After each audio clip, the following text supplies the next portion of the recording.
এই গণতান্ত্রিক দেশত আমার থাকার অধিকার আছে, গতিকে আমার যে অধিকার এই অধিকার আপনারা আমাকে প্রদান করক।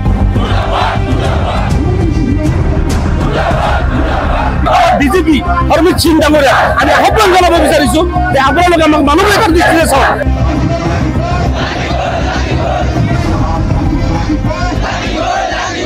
আমি আজি উত্তৰ পূৰ্বাঞ্চল সংখ্যালঘু ছাত্ৰ সন্থা চমুকৈ জেমচু বিটিআৰ সমিতিৰ উদ্যোগত অমানৱীয় উচ্ছেদ ডিপুটাৰৰ নামত আমাৰ বাংলা মুছলমানসকলক আমাৰ বাংলাদেশী সজোৱা ডিটেনশ্যন কেম্পত ভৰোৱা ভাৰতীয় নাগৰিকক পুছবেক কৰা এইবিলাকৰ বিৰুদ্ধে আমি উত্তৰ পূৰ্বাঞ্চল সংখ্যালঘু ছাত্ৰ সন্থা চমুকৈ জেমচু বিটিআৰ সমিতিৰ উদ্যোগত আৰু বিভিন্ন জিলা সমিতিৰ সহযোগত আমি কোকৰাঝাৰৰ মাজমজিয়াত আমি এখন ধৰ্ণা কাৰ্যসূচী লৈছো আৰু এই ধৰ্ণা কাৰ্যসূচীৰ জৰিয়তে আমি মুখ্যমন্ত্ৰীক আহ্বান জানাব বিচাৰিছো যে আমি ভাই ভাৰতীয় নাগৰিক, আমাৰ এই ভাৰতীয় নাগৰিকসকলক আপোনালোকে অত্যাচাৰ কৰা বন্ধ কৰক। আমাৰ এই ভাৰতীয় নাগৰিকসকলে আমাৰ এই মুছলমানসকলে আমাৰ এই দেশত থকাৰ অধিকাৰ আছে। এইখন গণতান্ত্ৰিক দেশ, এই গণতান্ত্ৰিক দেশত আমাৰ থকাৰ অধিকাৰ আছে, গতিকে আমাক যি অধিকাৰ সেই অধিকাৰ আপোনালোকে আমাক প্ৰদান কৰক।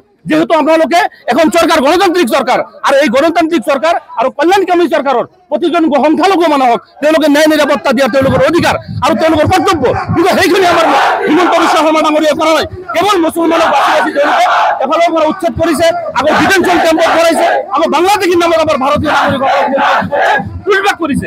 গতিকে আমি এই বিৰুদ্ধে এই অত্যাচাৰৰ বিৰুদ্ধে আমি মুখ্যমন্ত্ৰী হিমন্ত বিশ্ব শৰ্মা ডাঙৰীয়া আমাৰ ডিজিপি হৰমিত সিং ডাঙৰীয়া আমি আহ্বান জানাব বিচাৰিছো যে আপোনালোকে আমাক মানৱীয়তাৰ দৃষ্টিৰে চাওক। আমি ভাৰতীয় নাগৰিক, আমি কোনো বাংলাদেশৰ পৰা হয়, আমি কোনোবা দেশৰ পৰা হয়, আমি এইখন দেশৰ নাগৰিক, গতিকে আমাক জীয়াই থাকিবলৈ দিয়ক, আমাৰ জীয়াই থকাৰ অধিকাৰ আছে। গতিকে মানৱীয় দৃষ্টিৰে আপোনালোকে যিসকল মানুহক আপোনালোকে উচ্ছেদ কৰিছে উচ্ছেদ আপোনালোকে কৰক, আমাৰ কোনো আপত্তি তাতে নাই, কিন্তু আমাৰ কথা হৈছে দিল্লীৰ মানুহজন ভাৰতীয় নাগৰিক, তেওঁলোকক সংস্থাপন দিয়ক। সংস্থাপন দিয়াটো এটা ৰাজ্য চৰকাৰৰ দায়িত্ব, যিকোনো কল্যাণকামী চৰকাৰৰ দায়িত্ব। গতিকে আপোনালোকে আমাৰ এই মানুহখিনি উচ্ছেদ কৰাৰ আগতে এইখিনি মানুহক আপোনালোকে সংস্থাপন দিয়ক।